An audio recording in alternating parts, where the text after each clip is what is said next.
Hey everyone, welcome back to another episode of Christian's Conversations with It. In this episode, I was joined by Brandi Mello, a master problem solver with over 20 years of experience turning chaos into precision across critical health and public service sectors. During the pandemic, she was the cornerstone of laboratory operations, processing hundreds of samples daily with flawless accuracy, while maintaining her signature wit and calm under pressure. Brandy's talent for streamlining complex systems has cut response times in half, reducing errors by 25%, and transformed how vital records served families in needs. In the next few minutes, you're going to see highlights from these conversations during her time working for the county for the last 20 years during the pandemic and what that job search looks like to her today. We also discuss, yes, alpacas. She's an alpaca farmer, and we obviously had to touch bases on that as well. I hope you enjoyed the conversation. If you'd like to see the full episodes, please check out my Spotify and YouTube channels under Christian's Conversations with. Thanks. What's the one leadership rule or policy you think everyone should have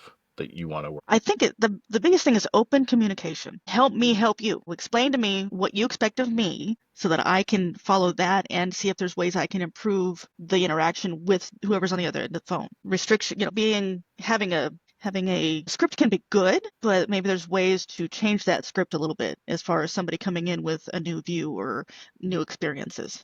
And I think from a customer service standpoint, the clearer you can be with whoever's on the end of the phone or the other end of the email is crucial. And if you're handcuffed from that aspect, it can make it really tough. One thing I would like to be able to bring into customer service is the human side of it and understanding what someone needs and being able to explain to them why I need information from them. People used to laugh at me because I always said I was mean, but I was nice about it because I'd call them and say, hey, I need this information. If you don't give it to me, I can't help you, and I really want to help you. And so there were times that my coworkers would call, say, a clinic and want to get information. Well, they would get shut down because of their approach. And so they'd come back to me and say, I couldn't get da da da da.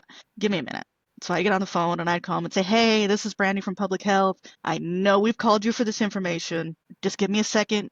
Let me clear this up, and then we're good to go, and I won't bug you anymore. And that seemed to be a good approach. I had times where people would call me and I'd say, hey, I didn't even need to say who I was. It was like, what I do now. So, I end up having a good rapport with people, and, that's what I would like to bring with me to wherever, or whoever gives me a chance. What do you think some of the unique challenges are for people that work for government agencies?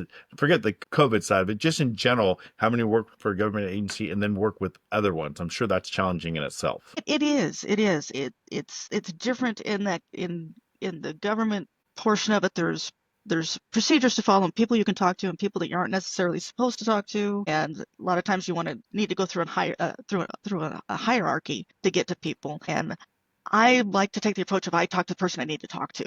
It's easier. There's less chance of getting something wrong or getting directed in the wrong direction. And that some people didn't really like that much, but I did it politely and just said, I understand that you may not know this, but can you tell me who does? And in the private sector, that's something I'm going to have to learn and figure out. I'm sure there's going to be ways that I'm not supposed to communicate with people and that kind of thing. But I think from working in retail, I think if you're honest with people and tell them what you need, generally you're going to get it.